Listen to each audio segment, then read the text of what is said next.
जे आपल्या सर्वांच्यात आत्ताच भाषण करून पुढे गेले ते अनिल बाबू देशमुख, खासदार अमोल कोल्हे, माजी मंत्री माननीय रमेश बंग साहेब, माजी खासदार कुकडे साहेब, या निमित्ताने उपस्थित असणारे शब्बीर अहमद विद्रोही साहेब, विश्वंत दीनानाथ पडोळेजी, या ठिकाणी उपस्थित असणारे बजरंग सिंह परिहार, राजू तिमांडे, अतुल वांदिले, सुधीर कोठारी, काकरचंद मंगुसमारे,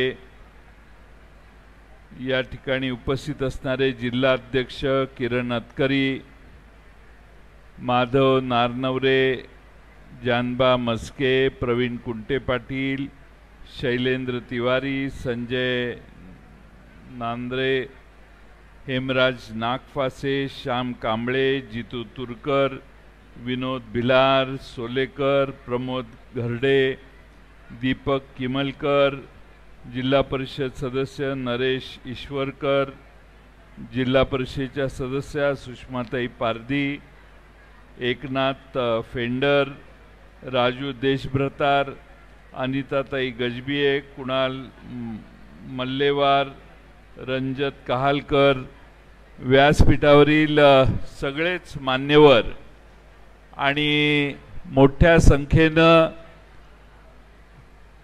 स्टेजच्या समोरील आमच्या महिला भगिनी आणि बाहेर टीव्ही बघत असणारे यापेक्षा जास्त गर्दीने बाहेर बसलेले सर्व आपल्या तुमसर मोहाडी विधानसभा क्षेत्रातील मान्यवर नेते, कार्यकर्ते आणि बंधू भगिनींनो, आपल्या सर्वांना आज शिवस्वराज्य यात्रेच्या निमित्तानं आम्ही सगळे भेटायला आलो। अशीच यात्रा 2019च्या आधी काढलेली होती, पण आज मात्र प्रचंड प्रतिसाद आपण दिला।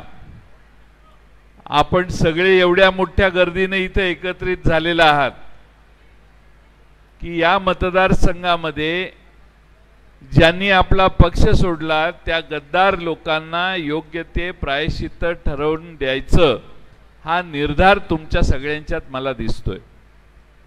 आपल्या सगळ्यांना या मतदारसंघात मागच्या वेळी राष्ट्रवादीच्या विधानसभेला उमेदवार निवडून देण्याचं काम तुम्ही केलं, पण त्या आमदारांनी आपल्या सगळ्यांना दगा दिला, शरद पवार साहेबांना दगा दिला आणि त्यामुळं आज पुन्हा शिवस्वराज्य यात्रेत नवे आमदार, नवा उमेदवार हुडकण्याची जबाबदारी आता आपल्या सगळ्यांच्यावर पडलेली आहे। या मतदारसंघामध्ये नवा चेहरा द्यावा, तुम्हा सगळ्यांची ताकद शरद पवार साहेबांच्या मागे उभी राहावी आणि पुन्हा एकदा 2019ला जो इतिहास घडवला तोच इतिहास घडवण्याची जबाबदारी आपण सगळ्यांनी घ्यावी, म्हणून आज आम्ही सगळे आपल्या दारात आलेलो आहे। आपल्या भागातले अनेक प्रश्न आहेत जे सध्याच्या सरकारने सोडवलेले नाहीत। मग अतिवृष्टीचं नुकसान झालं, ती नुकसान भरपाई मिळाली नाही, भंडारा बालाघाट रस्ता प्रश्नामुळे लोकांना त्रास होतो, अनेकांचे ॲक्सिडेंटमध्ये प्राण त्या रस्त्यावर गेलेले आहेत आणि प्राथमिक शाळांच्याकडे या मतदारसंघात अक्षम्य दुर्लक्ष झालेली आहे। आपली मुलं ज्या शाळेत जातात त्या शाळेच्या व्यवस्था या सरकारला आणि इथल्या आमदारांना चांगल्या करता आल्या नाहीत, ही सामान्य माणसाच्या मनातली खंत आहे। आरोग्याचा व्यवस्था गंभीर आहे, आरोग्याची व्यवस्था चांगलं आपल्यासाठी काम करत नाही आणि म्हणून या सगळ्या प्रश्नात आपल्याला सरकारकडून बऱ्याच अपेक्षा असतात, पण ज्या तहसील कचेरीत गेलं तर तिथं पैसे दिल्याशिवाय की काम होत नाही, पंचायत समितीत गेला तरी तीच परिस्थिती, आणि त्यामुळं सामान्य माणसं पुन्हा एकदा या मतदारसंघातली त्रस्त झाली आहेत. म्हणून विधानसभेच्या आधी जी लोकसभा झाली त्या लोकसभेच्या निवडणुकीत आपण अतिशय उत्तम मतदान केलं आणि पुन्हा ताकदीनं देशामध्ये महाविकास आघाडीच आली पाहिजे, इंडिया आघाडी आली पाहिजे हे आपण ठासून सांगितलं. लोकसभेची निवडणूक झाली आणि निवडणूक झाल्यानंतर सरकार घाबरलं आणि घाबरलेल्या सरकारने आपल्या तिजोरीचं दाढ काढून बाजूला ठेवलं. आता हे सरकार एवढं घाबरलेलं आहे की म्हणाल त्या गोष्टी तुम्हाला द्यायची या सरकारची तयारी आहे. योजना सरकार जाहीर करतंय, त्या योजना तुम्हाला कळाव्यात म्हणून जाहिराती करतंय. जाहिराती करून देखील सरकारला समाधान नाही म्हणून आता तुमच्या घराघरापर्यंत 10,000 रुपये पगाराचा मुलगा नेमणार आहेत, मुलगी नेमणार आहेत आणि घरात येऊन ते माणसं सांगतील या सरकारने तुम्हाला अमका अमका दिलेला आहे. पैसा सरकारचा आहे, यांच्या खिशातला नाही आहे. सरकारच्या खिशातला पैसा वाटायचं काम सध्या चालू आहे आणि तरीही महाराष्ट्राच्या सरकारला आत्मविश्वास नाही. आपण निवडून येऊ किंवा नाही याची आजही त्यांच्या मनात शंका आहे.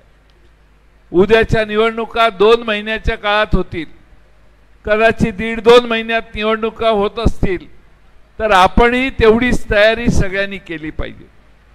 या ठिकाणी आपण सगळे किरण अटकरी असतील, नरेंद्र ईश्वरकर असतील, आमचे एकनाथ फेंडर असतील, या सगळ्या आमचे मुंगुसमारे असतील, आमचे खासदार मधुकर कुकडे असतील, हे सगळे निवडणुका लढवण्यासाठी इच्छुक आहेत असं माझा अंदाज आहे. आणि त्यामुळं यांना निवडणुकीला लढवायत असताना आपण सगळ्यांनी एक मताने काम केलं पाहिजे. आता एवढी जण आहेत, 4-5 जण की उमेदवार निवडणं अवघड आहे. प्रत्येक कोण कुणाला कमी नाही आणि या ठिकाणचे मोठे नेते गेल्यानंतर तुम्ही पक्ष टिकवलेला आहे, पक्ष जिवंत ठेवलेला आहे आणि पक्षाच्या व्यासपीठाला सतत महत्त्व येईल असं काम तुम्ही सगळ्यांनी केलेलं आहे. आणि म्हणून आपण सगळे 2दा-3दा मुंबईला येऊन गेले. आम्हाला असं वाटत नव्हतं की एवढी ताकद आपण गोळा केलेली आहे आणि म्हणून आपण सगळ्यांनी किती क्षमतेने माणसं गोळा केलेली आहेत हे बघण्यासाठी देखील शिवस्वराज्य यात्रा ऐन भर गणपतीचा महोत्सव चालू असताना आम्ही सगळे आपल्या दारात येऊन बघण्याचा प्रयत्न करतोय. मला सगळ्यात तुमचं कौतुक वाटतं की जेवढे पुरुष आहेत बहुतेक तेवढ्याच महिला तुम्ही गोळा केलेले. त्यामुळे महिलांना देखील तेवढाच मान आपण सगळ्यांनी दिलाय. संघटनेमध्ये प्रचंड मोठ्या संख्येनं सगळी घरातली कामं सोडून सकाळी 10 वाजल्यापासून 9 वाजल्यापासून तुम्ही इथं येऊन बसलेला, त्याची आम्हा सगळ्यांना जाणीव आहे. तुम्हा सगळ्यांना एवढीच विनंती आहे की महाराष्ट्रातलं युतीचं सरकार घालवण्यासाठी तुम्हा सगळ्यांचा आशीर्वाद मिळाला पाहिजे. तुम्हाला सरकारने ज्या योजना चालू केल्या आहेत, सरकार येऊन इथं सांगितलं असेल सरकारने या योजना चालू ठेवायच्या असतील तर आम्हालाच पुन्हा निवडून द्या. अनिल बाबू देशमुखांनी तुम्हाला सांगितलं काही चिंता करू नका, आपण याच्यापेक्षा चांगल्या योजना काढणार आहोत. त्यामुळे आपलं सरकार आल्यावर महाराष्ट्रातल्या महिलेवर कुणी वाकड्या नजरेने बघणार नाही अशी व्यवस्था आम्ही सरकारमध्ये करू. कुठल्याही महिलेवर बलात्कार करण्याच्या संबंधी नीच कृत्य करणाऱ्यांना कमीत कमी वेळेत प्रायश्चित्त देण्याची व्यवस्था करू. आमची लहान मुलं मुली शाळेत जातात, त्यांच्यावर अत्याचार कुणी करणार नाही याची खात्री आम्ही महाराष्ट्राला देऊ. आणि त्यामुळं आज लाडक्या बहिणी सुरक्षित नाहीत ही समाजात पसरलेली भावना आम्ही कमी करण्याचा प्रयत्न करू आणि आमच्या लाडक्या बहिणीच्या केसालाही धक्का लागणार नाही अशी व्यवस्था महाराष्ट्रात आम्ही निर्माण करून देऊ. हा आमचा महाविकास आघाडीच्या वतीनं आपल्या सर्वांना शब्द आहे. शेवटी जगण्याच्या व्यवस्था उत्तम नसतील तर बाकीच्या पैशाला काय घेऊन करायचं. आणि म्हणून जगण्याच्या व्यवस्थेत आपली मुलं शाळेत जातात त्या उत्तम शाळा झाल्या पाहिजेत। आपण ज्या प्राथमिक आरोग्य केंद्रात जातो, जिल्हा रुग्णालयात जातो, ती उत्तम सेवा तिथं तुम्हाला मिळाली पाहिजे। तुमच्या सगळ्या शेतीच्या पाण्याचे प्रश्न असतील, आता धापेवाडा सिंचन योजना प्रलंबित आहे। मी या खात्याचा मंत्री असताना बऱ्याच बैठका झाल्या, त्याला गती देण्याचं काम केलं। फॉरेस्टचे काही प्रश्न होते, पण ह्या सगळ्या योजना पूर्ण झाल्यानंतर आपण सुजलाम सुफलाम होणार आहे, आपली प्रगती होणार आहे। आणि त्याकडे मात्र या सरकारचं आज लक्ष नाही। सरकारचं लक्ष कशाकडे आहे? सरकार रस्ते बांधतं, कोणी मागत नाही तरी मोठे मोठे रस्ते जे अस्तित्वात नाहीत नकाशावर रेषा मारतात आणि तसे रस्ते करायला हे सरकार लागलेलं आहे। जे आज अस्तित्वात आहेत रस्ते, त्या रस्ते बाजूलाच राहिले, नवीनच रस्ते काढायला लागले। एक सगळ्या महाराष्ट्रात शक्तिपीठ रस्ता म्हणून एक रस्ता काढलेला आहे। काय तर वेगळ्या राज्यातल्या आपल्या महाराष्ट्रातले जी तीर्थक्षेत्र आहेत त्यांना जोडणारा रस्ता, मागणी कुणीच कधी केली नाही। आणि हा रस्ता जसा दक्षिणेकडे जातो तशा जमिनीच्या किमती अवाच्या सवा झालेल्या आहेत, पण प्रचंड खर्च करायचा आणि मागणी नसणारे रस्ते करायचे। त्याऐवजी मागणी असणारं धरण लवकर पूर्ण कसं करता येईल, मागणी असणारे रस्ते कसे पूर्ण करता येतील, आणि आमच्या आया बहिणींची मुलं ज्या शाळेत जातात त्या शाळा कशा सुधारता येतील हे बघण्याचं काम केलं पाहिजे। आणि सगळ्यात महत्त्वाचं म्हणजे महाराष्ट्रातली महागाई पूर्ण कमी केली पाहिजे। आज तुम्ही बाजारात गेला आणि बाजारामध्ये 100 रुपये खर्च केले तर 100 रुपयातले 18 रुपये सरकार कापून घेतं जीएसटी। तुम्ही जी वस्तू विकत घेता ती 82 रुपयाचीच असते, खरी किंमत त्याची 82 रुपये, 18% जीएसटी भरता तुम्ही। त्यामुळे तुम्ही घर चालवलं 50,000 रुपयात तर 50,000 रुपयात जीएसटी नावाचा जो कर आहे, विक्री कर, तो कर 5% पासून 28% पर्यंत आहे।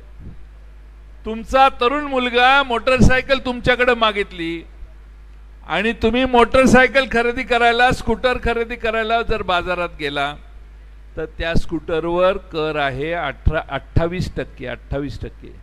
1 लाख रुपयाची स्कूटर असेल तर 28,000 रुपये सरकारला द्यायचे आणि मग स्कूटर आपल्या घरी घेऊन यायला लागते। तुम्ही 4 चाकी गाडी घ्यायला गेला, जीप खरेदी केली, मोठी 4 चाकी गाडी, तरी त्याच्यावर 28% कर।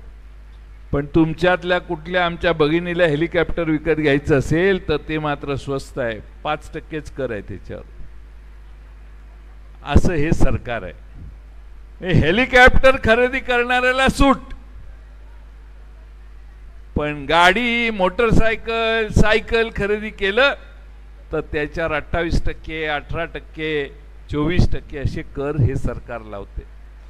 आणि म्हणून आधीच 80 रुपयाची वस्तू 100 रुपयापर्यंत महाग झाली, त्या 100 रुपयावर आता ह्यांना कर भरल्यामुळं महाराष्ट्रात जी महागाई आहे ती महागाई महाराष्ट्राचं सरकार वाढवतंय।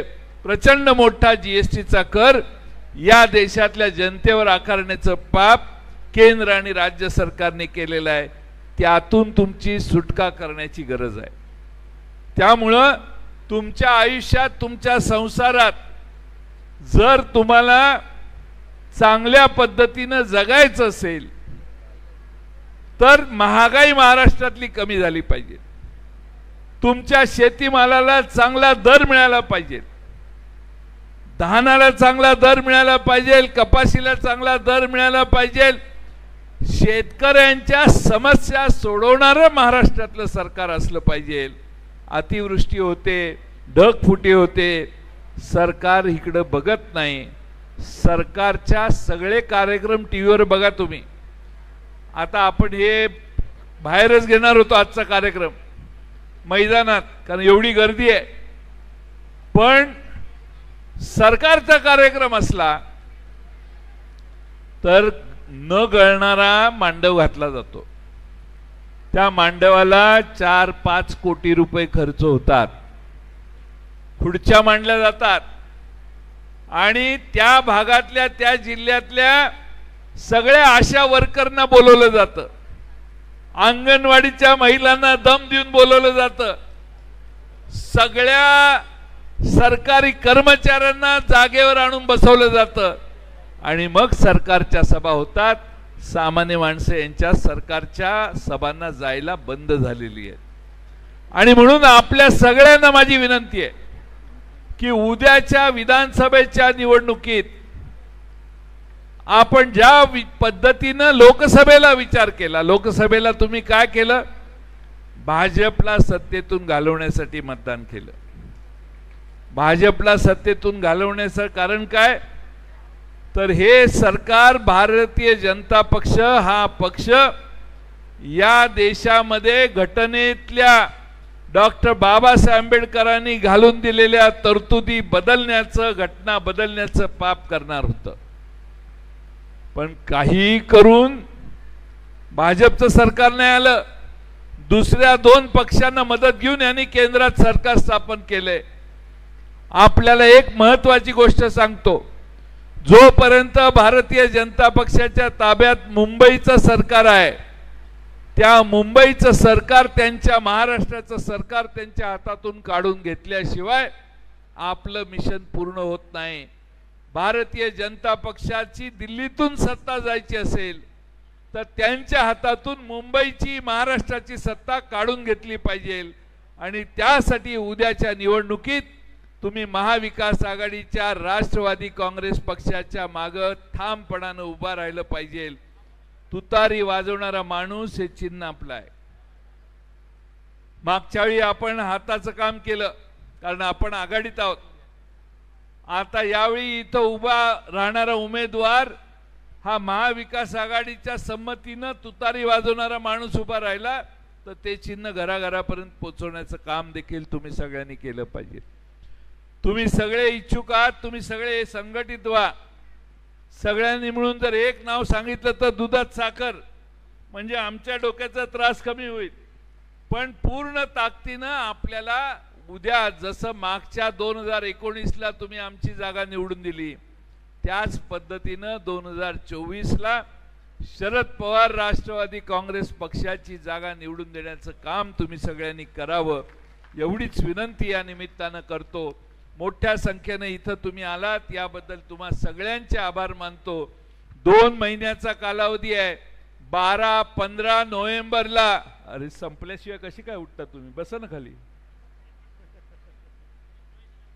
नाही, प्रवेश बिवेश नाही, माझं आता भाषण तर पूर्ण होऊ दे.